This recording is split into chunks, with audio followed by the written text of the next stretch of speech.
Voilà. Bon, bonjour à tout le monde. Donc vous me connaissez tous, je suis Didier Bru, je suis président de la CRF région donc Centre-Val de Loire et je suis en présence de mon ami Pascal Mazani qui a accepté gentiment de nous présenter un petit peu son activité pendant une demi-heure, trois quarts d'heure.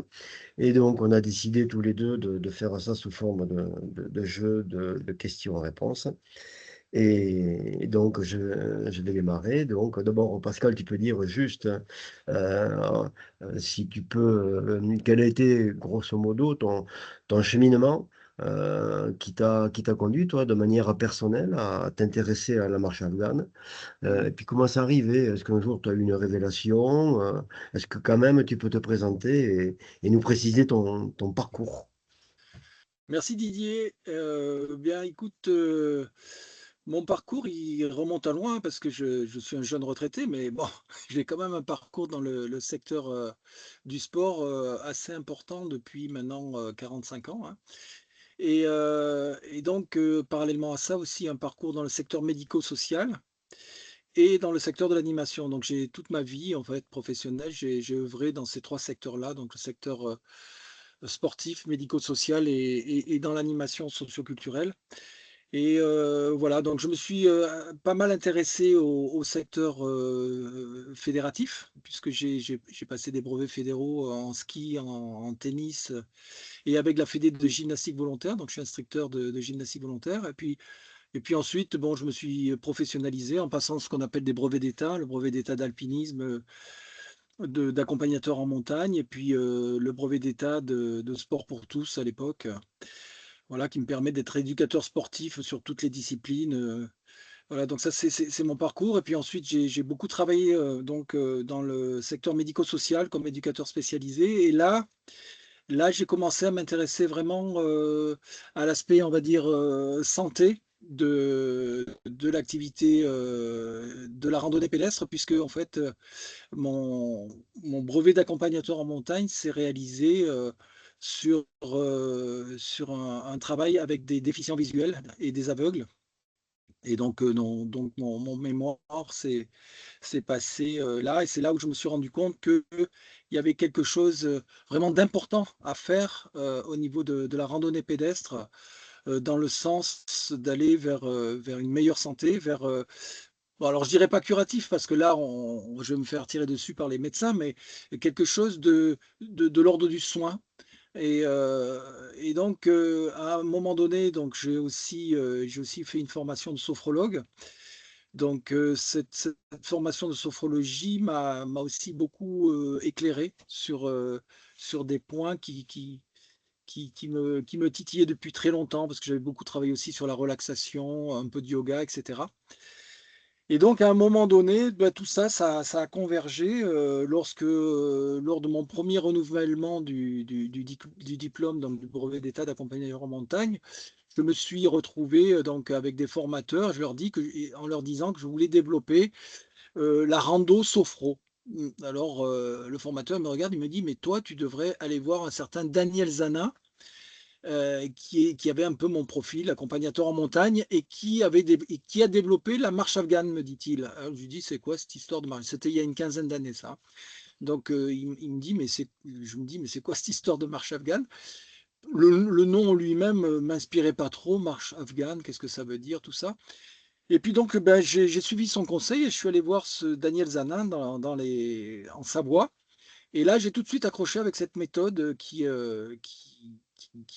m'a bluffé tout de suite, quoi, puisque sur une journée de pratique avec Daniel, j'ai eu vraiment le sentiment que, en tant qu'accompagnateur en montagne, ben, j'avais entre les mains un outil fantastique pour aider les personnes en difficulté d'abord, et puis pour m'aider moi-même en tant que marcheur chevronné, on va dire, ben, pour être un petit peu plus au-delà dans mes performances. Voilà. Donc cette marche afghane, je l'ai pratiquée pour moi-même pendant plusieurs mois.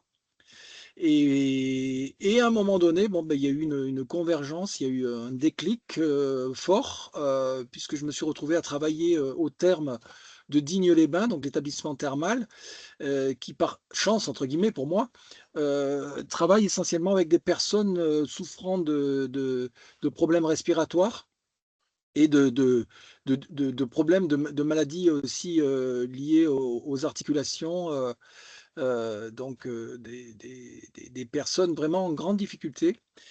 Et j'ai proposé donc mes services à l'établissement thermal qui a tout de suite connecté avec cette histoire de marche afghane. Et puis en même temps, je leur faisais faire aussi en fin de séance une séance de sophrologie. Et là, pendant 4 ans, en fait, j'ai pu tester la méthode que j'ai peu à peu, ouais, que j'ai peu à peu fait évoluer vers donc cette marche afghane associée à ce qu'on va parler de ce dont on va parler, je pense dans un petit moment, les techniques d'aisance à la marche. Voilà, en fait, si tu veux, toute la progression à la fois professionnelle, puis à la fois par rapport à un intérêt personnel lié aux disciplines du bien-être et de la santé. OK, c'est très bien. Et est-ce que, suite à tout ce travail, tu pourrais de manière, enfin, on va dire, concise ou précise, nous définir pour toi, qu'est-ce que c'est la marche afghane? Et au bout du bout, marche OK, mais afghane, c'est quoi? Pourquoi afghane? Alors, l'appellation de marche afghane, la mal nommée, je dirais, parce qu'en fait, on ne comprend pas quand on dit marche afghane, on devrait dire respiration rythmée, en fait. La marche afghane, son origine vient des chameliers afghans qui ont été observés par un certain Edward Sigler. Donc, c'est une méthode française, hein, donc c'est pas du tout afghan. C'est un Français, un Alsacien plus exactement, Edward Stigler, qui dans les années 80 est allé en Afghanistan pour des missions humanitaires et c'était un passionné de marche et de respiration à la marche. Et il s'est rendu compte que ces athlètes de haut niveau, que sont les chameliers afghans, pouvaient sur des distances assez impressionnantes marcher à des vitesses tout aussi impressionnantes, entre 5 et 7 km/h, donc c'est costaud sur un terrain accidenté, avec une aisance remarquable, quoi. Voilà d'où vient en fait l'appellation marche afghane. Et donc, Edward Stigler en a fait une observation fine et ensuite une méthode plus précise. Voilà d'où ça vient en fait OK. l'appellation marche afghane. Ouais. Alors, dans notre fédération et puis même un petit peu, autour de nous, lorsqu'on parle de marche afghane ou lorsqu'on entend parler, de marche afghane, la plupart du temps, ce qu'il sort, c'est toujours, «Ah, la marche afghane, c'est, du 3-1, 3-1» Eh oui, et en général, les médias, les vidéos, ça se résume à ça, c'est 3-1, ça, ouais. 3-1. Alors, est-ce que tu peux, nous dire qu'est-ce que tu en penses et plus précisément, qu'est-ce que toi, tu proposes dans on va mettre des Mais guillemets dans ta méthode? oui, oui. Alors, alors, pour répondre d'abord au 3-1-3-1, 3-1-3-1, c'est un rythme qui est conseillé. On est toujours dans le conseil, on n'est jamais dans l'obligation, ni jamais dans quelque chose de rigide. C'est un rythme qui est plutôt conseillé sur du plat. Voilà. Donc, le 3-1-3-1 qui serait généralisé, c'est totalement absurde. Alors, qu'est-ce que ça veut dire 3-1-3-1? C'est pendant 3 pas, j'inspire. Pendant un pas, je pose une suspension de ma respiration sans respirer pendant un pas. J'expire pendant 3 pas et je pose à poumon vide pendant un pas. Voilà, ça c'est le 3-1-3-1 qui est plutôt intéressant sur plat. Mais encore une fois, c'est pas du tout un absolu. Alors moi, la marche afghane, en fait, c'est une technique respiratoire. La définition, on pourrait dire, c'est la synchronisation du souffle avec le rythme du pas et qu'on va adapter, donc cette respiration, à toutes les situations de la marche, qu'on soit sur du plat, en montée, en descente, et à tous les états dans lesquels on peut se trouver. Parce qu'il y a un paramètre important, c'est la déclivité. Il y a un autre paramètre qui est l'état du terrain, c'est-à-dire que si tu évolues dans de la boue, c'est pas du tout pareil que si tu évolues sur une belle piste forestière bien damée. C'est pas du tout la même chose. Donc l'effort sera différent. Donc en fait, c'est tout simplement adapter sa respiration en synchronisant sa respiration avec le rythme du pas à la difficulté qui est demandée au moment T qui est juste ce moment-là et qui va différer quelques instants plus tard. Donc c'est ça le principe de la marche afghane, c'est adapter son souffle par la synchronisation du souffle sur le rythme du pas à toutes les situations de randonnée qu'on va pouvoir trouver.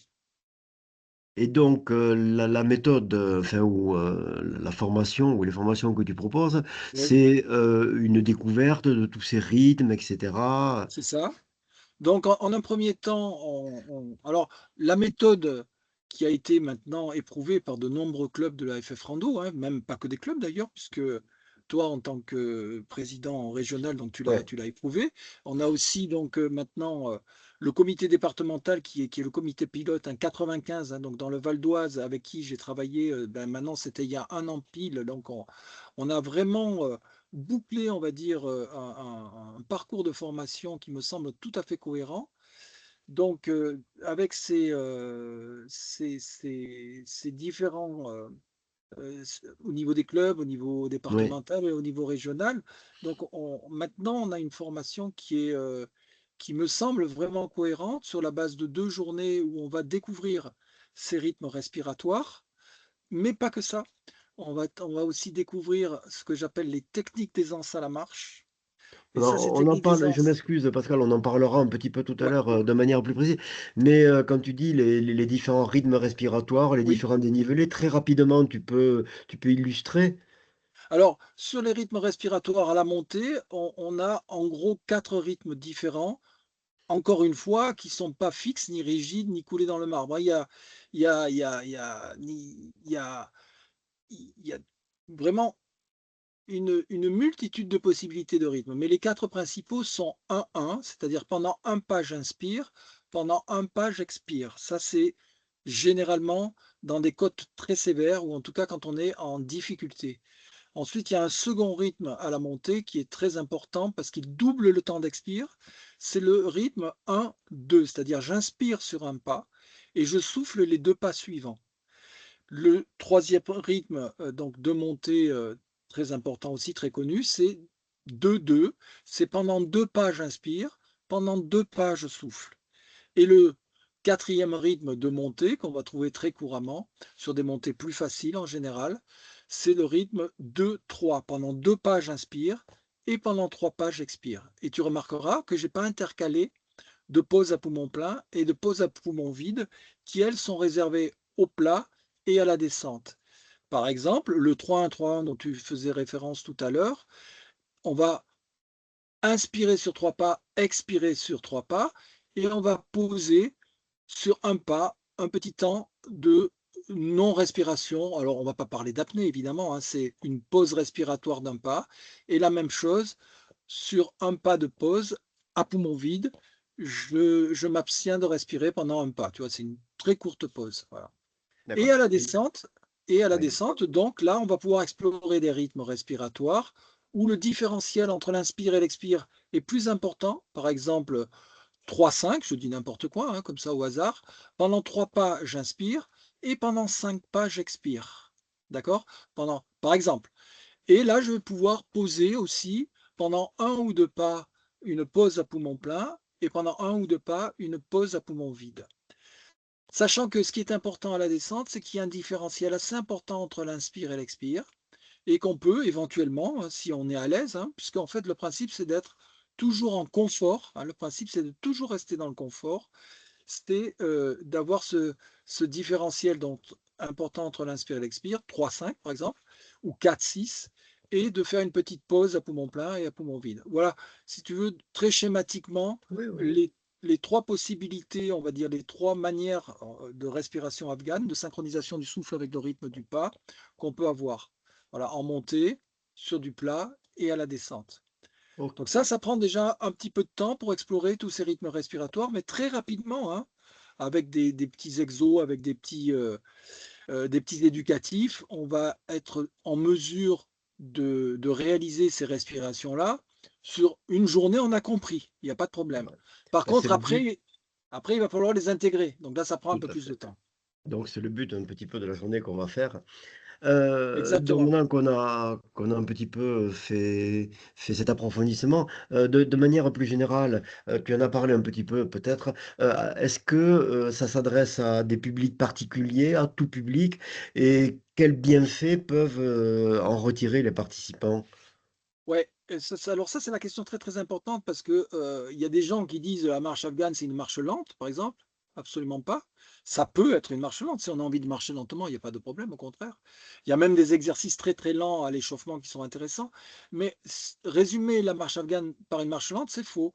En fait, c'est une marche qui va s'adapter, c'est une technique respiratoire qui va s'adapter à, on va dire, à tous les niveaux de pratique, que ce soit des personnes en grande difficulté. Moi, c'est par ça que j'ai commencé à tester la méthode avec les curistes dont je parlais tout à l'heure. Mais il m'arrive de m'adresser à des trailers ou à des gens qui font du fast hiking, par exemple, à la Fédé, qui eux, bon, sont dans des, ben, sont un peu comme les marcheurs afghans, là, les fameux chameliers qui vont très très vite. Et donc, c'est une méthode qui va pouvoir s'adapter à tous les publics, hein, aussi bien des personnes en difficulté que le randonneur du dimanche, que les pratiquants de la Fédé, etc. Bah, ça, c'est important parce que des personnes, en entendant, ou en ayant un peu entendu à droite à gauche des alors, il faut aussi souligner ici, par exemple, que Marche Afghane Québec qui tourne très, très fort, hein, c'est une fédération québécoise qui s'appelle Marche Afghane Québec. Eux, sont plutôt dans une logique de marche lente.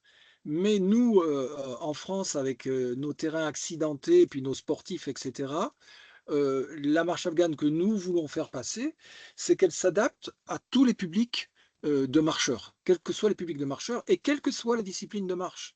Marche nordique, fast hiking, rando santé.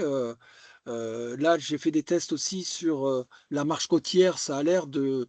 Il semblerait que certains. Alors, il faut confirmer par la pratique aussi, hein, il faut qu'il y ait des études qui soient menées là-dessus, mais j'ai déjà 2 clubs de rando aquatique et de longe-côte sur Cannes et Mandelieu qui ont testé quelques outils de la méthode avec succès sur le longe-côte, hein. Voilà, l'audax, alors j'ai pas encore testé, il faudra voir avec des gens qui pratiquent l'audax, mais il n'y a aucune raison que ça ne s'adapte pas aux gens qui pratiquent l'audax. Voilà. Donc quelles, les personnes qui le pratiquent comme tu m'as dit, avec des difficultés respiratoires, les personnes qui le pratiquent avec du haut niveau éventuellement, quels bienfaits, retirent-elles donc de cet apprentissage des différentes techniques respiratoires? Alors Est-ce là, qu'elles vont plus oui, vite? Est-ce qu'elles vont, ouais. Alors, ce qui est intéressant, donc on va prendre d'un côté de l'éventail, hein, donc par exemple sur les gens qui sont en grande difficulté, moi je te dis pendant 4 ans, donc tous les vendredis après-midi, j'ai testé la méthode avec des gens en grande difficulté. Les 2 choses, vraiment qui ressortaient, c'est beaucoup moins d'essoufflement, voire plus d'essoufflement à difficulté égale. Donc ça, c'est très, très, très étonnant et c'est ça qui bluffe les personnes parce que là où elles étaient carrément essoufflées, voire en grande difficulté, ben, tout à coup, ben, elles peuvent gravir la pente et pour elles, c'est génial. Et la deuxième chose, mais là j'aborde plus les techniques d'aisance à la marche, qu'on va aborder tout à l'heure peut-être, c'est beaucoup plus de confiance, moins de stress en rando, notamment à la descente. Alors après, pour les personnes ordinaires, on va dire pour nous, hein, pour les randonneurs ordinaires, eh ben, c'est beaucoup plus d'aisance, tout simplement, respiratoire et posturale à la marche, beaucoup plus d'aisance et une capacité à aller un petit peu plus loin sur des randos où on se serait arrêté à 700-800 mètres de dénivelé. Pour certains, ben, là, ils sont capables maintenant d'aller jusqu'à 900 voire 1000 de dénive sans trop de problèmes. Et puis pour les athlètes, on va dire pour les personnes qui sont des gens qui pratiquent en compète, ben, ce qui se passe pour eux, c'est qu'ils sont en mesure de mettre une conscience sur quelque chose qu'ils faisaient spontanément. C'est-à-dire qu'en fait, très souvent, chez ces personnes-là, ils me disent, mais moi, c'est ce que je fais. Mais je dis, mais bien évidemment, c'est ce que vous faites, mais vous n'en êtes pas conscient. Et le fait de conscientiser cette respiration qu'ils font spontanément, hein, les trailers notamment, eh bien, ils vont pouvoir poser beaucoup plus de finesse à leur respiration. Donc, du coup, accéder à plus de, comment dire, à des réglages très fins de leur respiration, notamment, et même du postural chez certains trailers à la descente, j'étais étonné, de pouvoir avoir des réglages de plus en plus fins. Et donc, ben, si je suis réglé plus finement, comme une bonne machine, je vais être plus performant, quoi, tout simplement. Tu vois? d'accord. Alors donc, tu en as parlé à plusieurs reprises, tu as évoqué ce qui pour toi est quelque chose de fondamental dans ta proposition donc, de formation en marche afghane, c'est ce que tu appelles les techniques d'aisance à la Ouais. marche. Est-ce que tu peux nous en dire un petit peu plus? Ouais, moi je suis assez, j'y tiens beaucoup à ces techniques d'aisance à la marche parce qu'en fait c'est un peu mon bébé. Puisque, c'est en fait, c'est très empirique. C'est que à force d'observer des gens à la marche, parce que quand tu as marché avec des gens pendant 30 ans, j'ai commencé, l'accompagnement en rando maintenant il y a presque 30 ans, ouais, c'était en 97, donc ça commence à faire. Heu et bien, j'ai remarqué en fait des postures, des attitudes qui étaient, qui étaient pas tout à fait les celles qui me semblaient adéquates, voire parfois même contre-productives à la marche. Et observant ça, au fur et à mesure, je me suis dit: «Mais bon», en même temps, je m'observais, je me disais: «Tiens», ça me permettait aussi de corriger certaines de mes postures, à moi-même aussi. Et donc petit à petit, en fait, je me suis rendu compte d'un certain nombre de petits outils simples pour permettre aux gens d'adopter des postures qui soient, d'une part, plus performantes et d'autre part, des postures de prévention des chutes et de prévention aussi en termes de choc articulaire, choc musculaire, tendineux, et cetera, qu'on pouvait se donner sans le savoir par, ce que j'appelle une ergonomie à la marche qui n'est pas adaptée. Je te donne un exemple simple et là on aborde aussi la prise correcte des bâtons de marche qui sont devenus maintenant généralisés. Pratiquement 99 des marcheurs marchent avec des bâtons. Quand je vois des marcheurs, du dimanche ou même dans des groupes de rando de la FF Rando qui se transforment en quadrupèdes sur du plat, il y a un truc qui ne va pas, tu vois? Il y a une ergonomie qui est pas juste.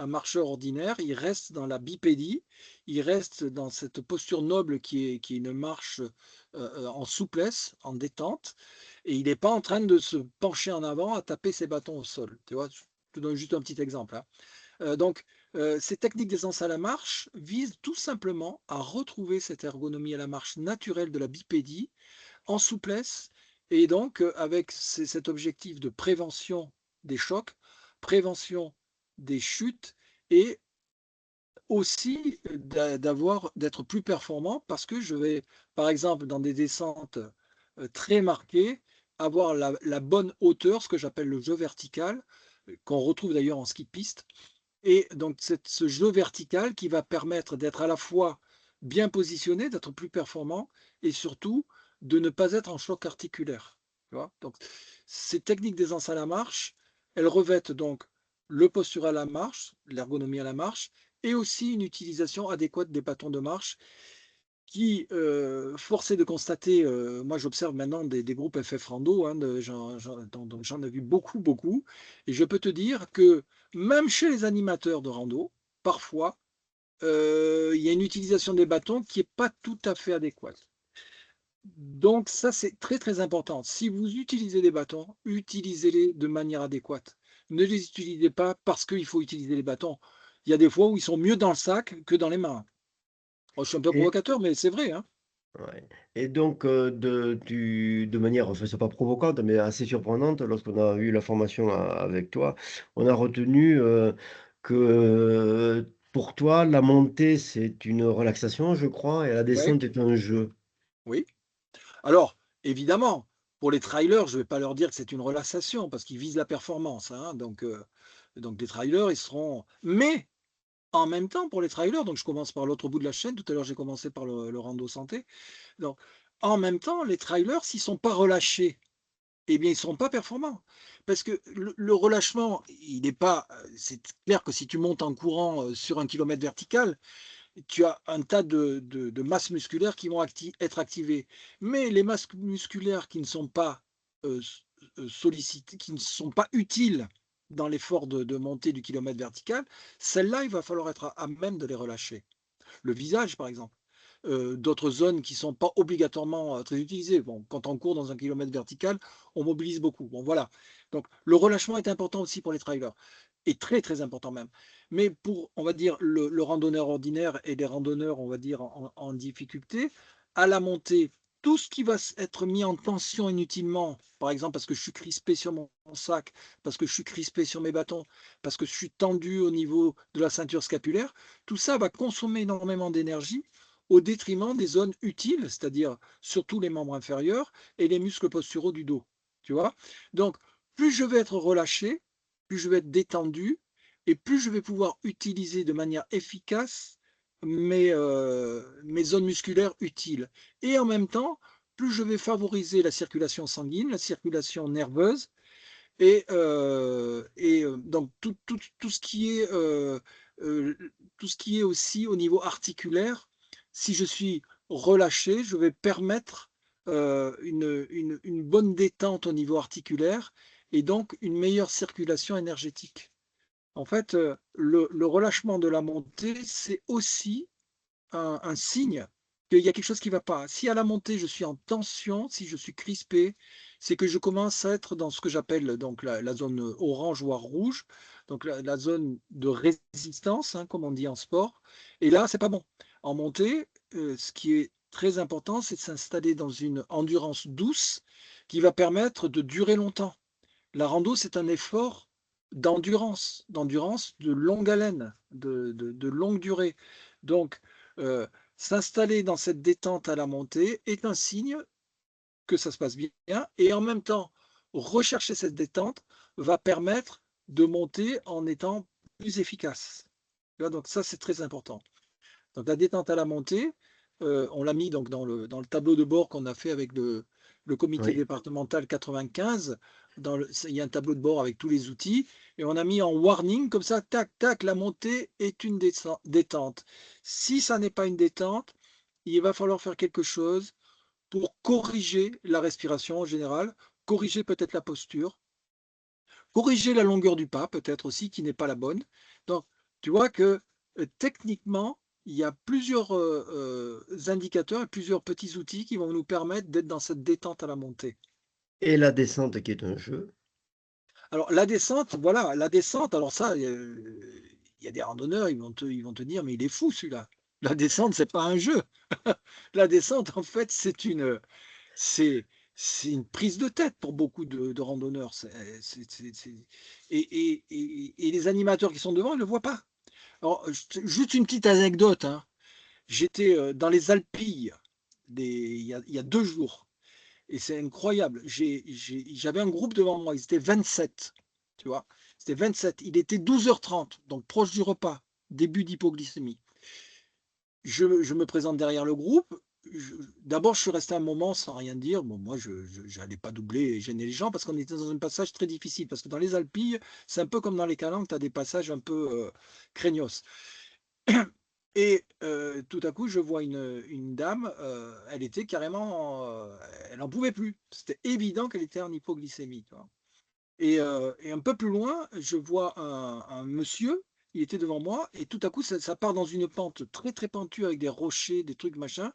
Le mec, il glisse, il pète un bâton, et tout simplement, en fait, parce que c'était pas le lieu d'avoir des bâtons. Tu es dans des rochers en forte pente, tu mets tes bâtons dans le sac et tu utilises tes mains, parce que là, ça devient vraiment de la désescalade, tu vois. Donc là, c'est clair que c'était pas du tout un jeu pour eux, la descente, parce qu'en fait, ils n'avaient pas la technique pour pouvoir se faire plaisir, et en plus, ils étaient dans une attitude avec les bâtons qui était très contre-productive à cette descente dans des rochers. Donc, la descente est en jeu, oui, à condition de maîtriser un certain nombre de techniques, ce que j'appelle l'ergonomie à la marche en descente, c'est-à-dire il faut venir en formation pour les pratiquer. Mais dès lors que les personnes ont le postural, qu'elles sont plus en train de stresser parce qu'elles vont glisser, parce qu'elles ont les bons pas, parce qu'elles sont bien positionnées, parce qu'elles utilisent les bâtons de la bonne manière, à ce moment-là, oui, ça peut devenir un jeu. Si c'est pas un jeu, c'est qu'il y a un truc qui va pas. C'est que, comme à la montée, il y a quelque chose qui est pas en place et que les personnes, ben, elles sont stressées parce que il y a quelque chose qu'elles ne maîtrisent pas. Et c'est pas très compliqué à vrai dire, hein, mais Oui, tout à fait. il faut le savoir. Et encore une fois, hein, les trailers, ils le savent tout de suite, hein. Mais ils le savent sans le savoir en fait. Ils le font Ouais. sans le savoir. On verra un petit peu ça cet après-midi. Et donc, est-ce que quelque part, la question subsidiaire qui me vient à l'esprit, c'est dans la mesure où, par nos régions, on pourrait dire que c'est le plat pays, on trouve bien Ouais. de temps en temps quelques pentes, mais est-ce que c'est rédhibitoire pour toi? Ah ben, en fait, alors c'est clair que qui peut le plus peut le moins. C'est-à-dire que si tu as travaillé, en montée, en descente, vous avez des endroits où vous pouvez travailler peut-être sur des escaliers, sur des pentes, ce que tu as fait là, hein, quand tu Oui, es oui. parti, je crois que c'était à Bourges, non, où tu étais là? À Bourges, Châteauroux, oui, on a Ouais, donc dans la Creuse, moi je oui. pense que c'est alors l'endroit idéal pour travailler ça, c'est des séries d'escaliers, hein, les séries d'escaliers, c'est génial parce que c'est une forte pente, heu et on peut travailler pratiquement tous les exercices d'ergonomie à la marche et donc des techniques d'aisance à la marche. Après, sur le plat, évidemment, vous allez plus travailler sur les rythmes de plat avec le 3-1, 3-1, voire le 3-2, 3-2, voire du 4-1, et cetera. Donc, travailler sur l'exercice de l'accordéon que vous verrez peut-être aujourd'hui. Oui, Donc, vous allez travailler ça. Mais tôt ou tard, vous allez vous retrouver sur un massif en France, hein. Vous allez peut-être aller dans le massif central, vous allez aller peut-être dans les Alpes, vous allez faire un stage dans les Pyrénées, je ne sais pas. Et là, il va falloir, avoir ces techniques-là parce que sinon, la plupart des gens de votre club vont être en difficulté, surtout si elles ne sont pas entraînées du tout à aller sur des déclivités. Le jour où elles vont en montagne, elles vont être embêtées et c'est tellement génial d'aller en montagne. tout à fait.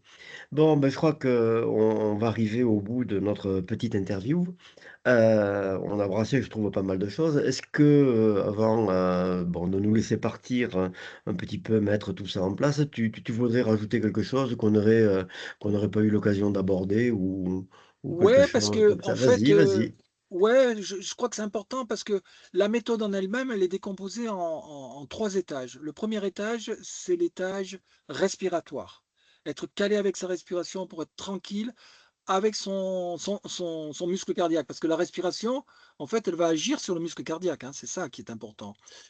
La deuxième chose, c'est ce que j'ai décrit, un petit peu par les techniques d'aisance à la marche. Donc si vous êtes tranquille à la descente, tranquille en terrain difficile, si vous n'avez pas de problème en train de choquer vos articulations, à ce moment-là, vous respirez bien, vos articulations, vos muscles, vos ligaments, et cetera, sont protégés, et bien, qu'est-ce qui se passe? On est totalement disponible à ce qui est autour de nous, parce que c'est pour ça qu'on va faire de la rando, en fait.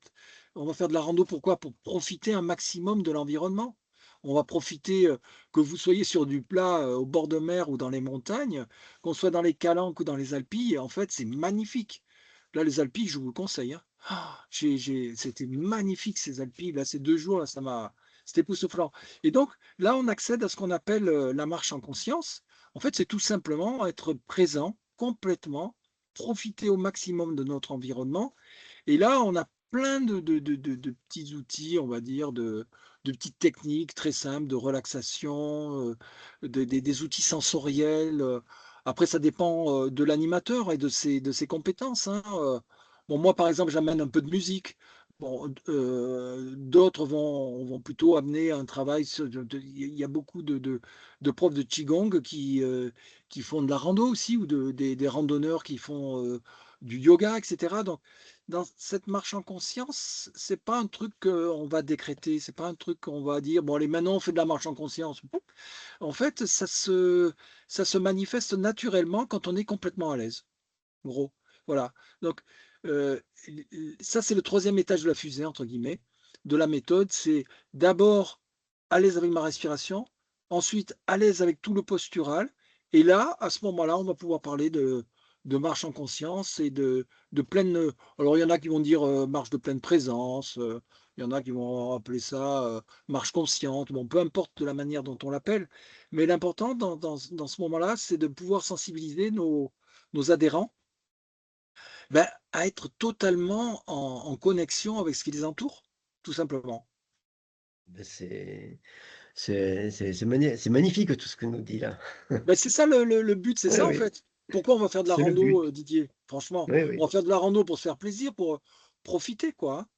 Et c'est ça l'idée de cette marche afghane en fait, c'est qu'on profite au maximum, de ce qui se passe quoi, de l'élément naturel.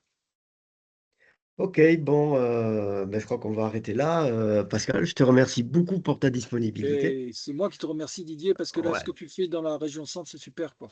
voilà et donc j'espère qu'on se retrouvera très bientôt. Ouais, Voilà. Allez, je pense que tu es par chez toi là actuellement? ouais, là je suis, dans un petit village là, chez mes parents, mes vieux parents. Ah d'accord. dont je m'occupe un peu parce qu'ils atteignent bientôt les 100 ans là. Ah là là, ouais, comme quoi. Et beh, ils ont marché, hein, toute leur vie. Ouais. Donc Ils sont toujours à la ben maison autonomes. ah oui, bah, c'est parfait ça. Ben, à très bientôt Pascal et je te remercie beaucoup À pour cet bientôt Didier, échange. ouais. Allez, Merci, ouais. au revoir Pascal. Ciao.